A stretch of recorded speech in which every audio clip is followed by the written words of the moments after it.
Hi everyone, my name is Keely and I'm the owner and creator here at Soy and Shea, and thank you so much for joining me for another soap making video. Today's soap is a special request. I got a message through Facebook from Cindy and she said that she suffers from migraines, and the one thing that really helps her is the smell of bergamot and peppermint, and she said it would be really nice if I could create a soap with those two smells and do it in soft tones of green with a little bit of colloidal oatmeal and some cream in there as well. I really liked the sound of the soap that she proposed to me, so I set to and I have made it. Let's go and see how I make bergamot and peppermint. So we've got a lot going on with this soap today, and there were a couple of things that Cindy did request with the soap. A couple I have actually taken a little bit of liberty and changed. She asked that it have some oatmeal in, and she also did suggest some cream. But if you've been watching along with me for a while, you'll know that I do have an intolerance to cow's milk. So cream is not something I generally have in the house, and because I only need a small amount for the soap, I didn't want to buy a whole pot of cream just for it. So instead, what I've got in this bowl, this yellowy colour, is some buttermilk powder, and that will provide that nice fattening effect that some cream would give into this soap, and also make it nice and creamy as a lather as well. I have the colloidal oatmeal, and because I'm using a blend which has essential oils, I've also got some kaolin clay, and I am going to pop all of that into my bowl like so. Now the other thing I have also done up for this soap is some bergamot or Earl Grey tea. So I've actually got some Earl Grey tea bags, and I poured some boiling water over it, and I've let it steep for a couple of days, and I now have some Earl Grey tea which I'm going to use as part of my water content. So I'm going to pour that into my oils so that we don't heat up the lye water. I'm going to stir this all together, or mix it up with the stick blender. Then I'm going to pour in the lye solution, and then we'll get to making the soap.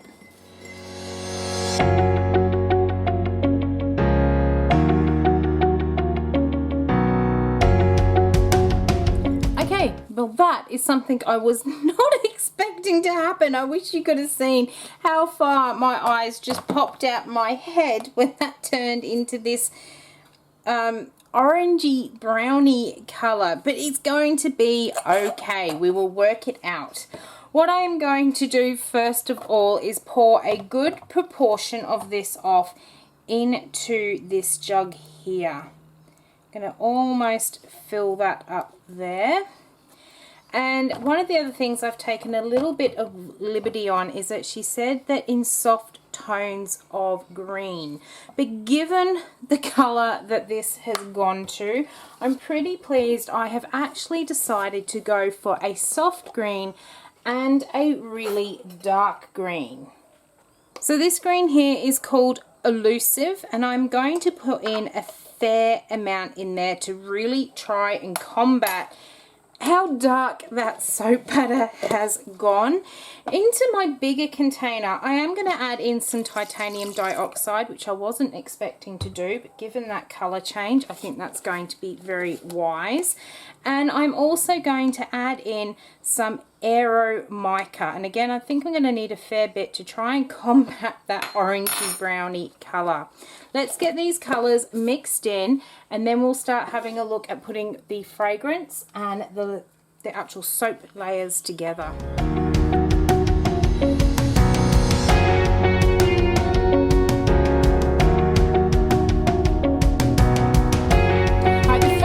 I am going to do here is I'm actually going to pour a bit of this green soap off. I can feel that this is getting really hot, so hopefully we'll be able to get this design into my soap mold.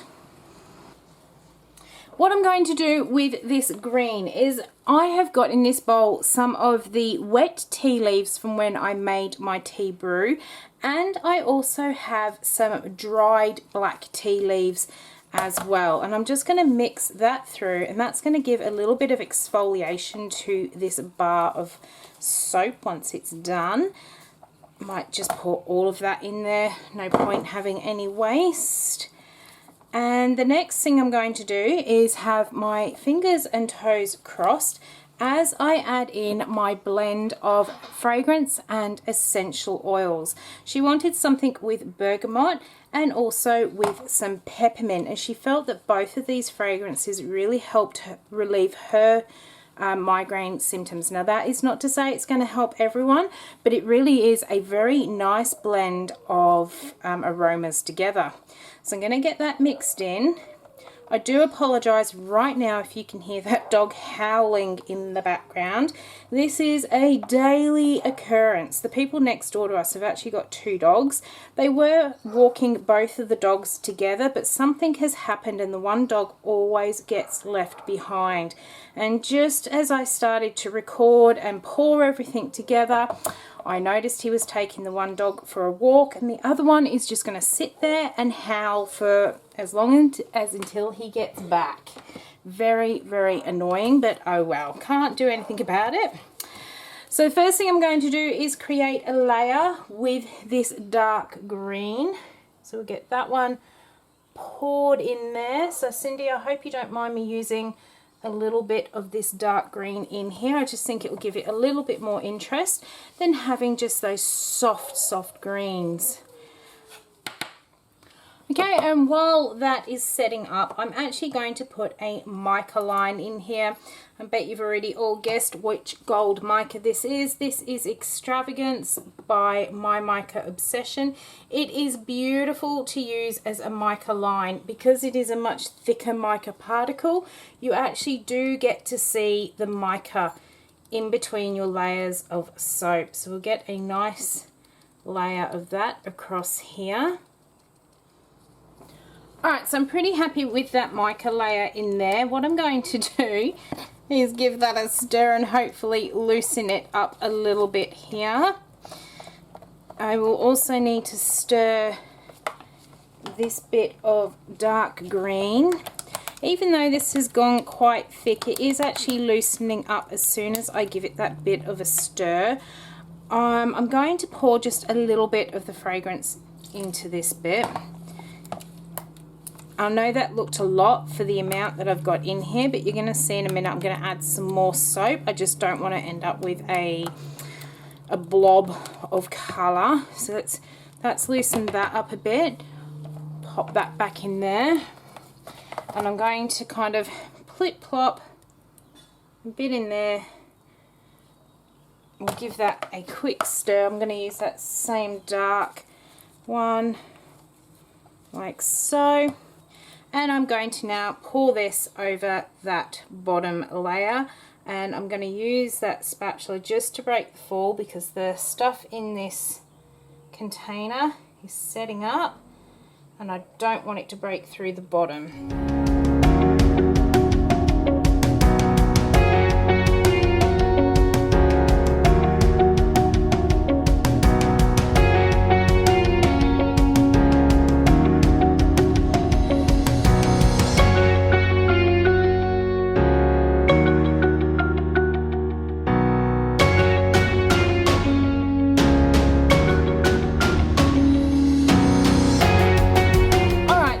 Is now all layered up. Let's see if we can get this green to loosen up on us. It is smelling really good. That bergamot tea is really shining through and making this just such a beautiful aroma, and that peppermint that's in here is just so refreshing and just absolutely lovely. I can see as we're mixing that fragrance in here, it is really loosening this batter up, so I'm quite hopeful that we're going to get this in there with very few air pockets and air bubbles.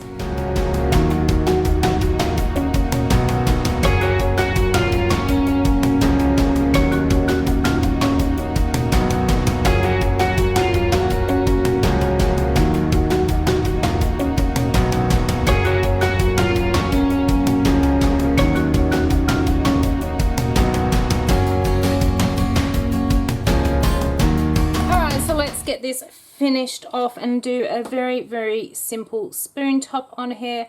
I'm just popping my spoon into the side of my mold and then just pulling it up and through the soap to create a little wave. Let's come back to the beginning there. It's one of those things that always starts off looking dodgy at the beginning and then it just improves as I go down. So now I get halfway down, get the flow and go back to the beginning and start again. So let's keep going all the way down to the very end here. The next thing I am going to do to this one is I'm just going to sprinkle a little bit of black tea down this one side here, just because it does have that Earl Grey, which is generally black tea and bergamot, so that's why I've put the black tea in there. Let's do a little bit more. Some of this will fall off when we're cutting. And just as a finishing touch here, I am also adding in some oatmeal just to tie in that colloidal oatmeal that we've put into the soap there. Just to make sure that they all stick, I'm going to give this a bit of a knockdown. So for the next couple of hours, every half hour, I'm going to give this a spray with some rubbing alcohol just to try and keep at bay any soda ash that may form. But for now, I am going to leave our Bergamot and Peppermint soap to sit here, and in about 18 to 24 hours, I will come back and I will cut it open and I will show you in just a moment. I am now ready to cut open this Bergamot and Peppermint soap, and I am absolutely loving the colour, and I hope Cindy does too. I am going to lay this one onto my soap cutter. I've got a soft corner there, but I'm going to lay it onto the soap cutter so that the botanicals are facing me and they're all along the bottom. And that is so that my wire cutter does not pull all that tea and the oatmeal actually through the soap and leave drag marks. So I have got that all nicely lined up there, and we are going to cut through, and I can't wait to see if we manage to achieve the design on the inside, because it really did move very, very quickly, but then it did stay quite fluid as well. It does feel like it is still a little bit soft, but I think that's to do with the fact that we have got another warm day. Let's take a look. Alright, so let's grab this one from off the end here. And that is the inside of our Bergamot and Peppermint soap. I have got a little bit of fragrance leakage here, but I think once this sits on the rack for a couple of weeks, that will all seep back in, because it usually does. I am loving those veins of gold through there from that gold mica line. My only thing would be, I would have preferred if that was just a little bit wider, but given the amount of time I had to work with this one, I am pretty pleased with the design that has come up on there. It's quite a simple design and yet still quite stunning, and that is the top of our bar of soap. So this is such a wonderful combination of aromas here. That bergamot tea, for me, it's a very relaxing smell because it reminds me of my auntie. It's her favourite tea to drink is Earl Grey. So that bergamot for me has a nice relaxing tone to it, and yet that peppermint that's in here really brightens and freshens that aroma up too. I am so pleased that she suggested those two aromas to me, because I never would have thought to put peppermint with bergamot. I'm really pleased also that I used the bergamot tea in here, because I'm pretty sure I am getting some of that smell from the tea come through as well. But I am extremely thankful that the colour of that tea hasn't come through, because that really did get very, very dark. Okay, so the rest of these are pretty much going to be the same here. Oh, we've had a accident off the end there. They are pretty much going to be the same for the rest of the way through here. I am absolutely loving the design, loving the smell, and very thankful to Cindy for sending that idea through to me, and she will be getting a bar of this soap. Now, if you didn't already know, I have started a Patreon campaign, and one of the goals that I have set is once we get to $200 as a monthly thing on there, I'm going to open it up that people can send me a soap design, and if I make that for you, you will also get a free bar. So that is for anyone who is on level 3 and up once we hit that $200 mark. So if you do have any ideas for some soaps for me to create, why not pop on over to the Patreon page and you could get your soap made and a bar sent to you as well. So thank you so much for joining me today. I hope you have enjoyed watching how I made this soap. If you did, why not leave me a thumbs up and any comments down below, and I will get back to you as soon as I possibly can. Until the next video, I hope you have a great week, and I'll see you then. Bye.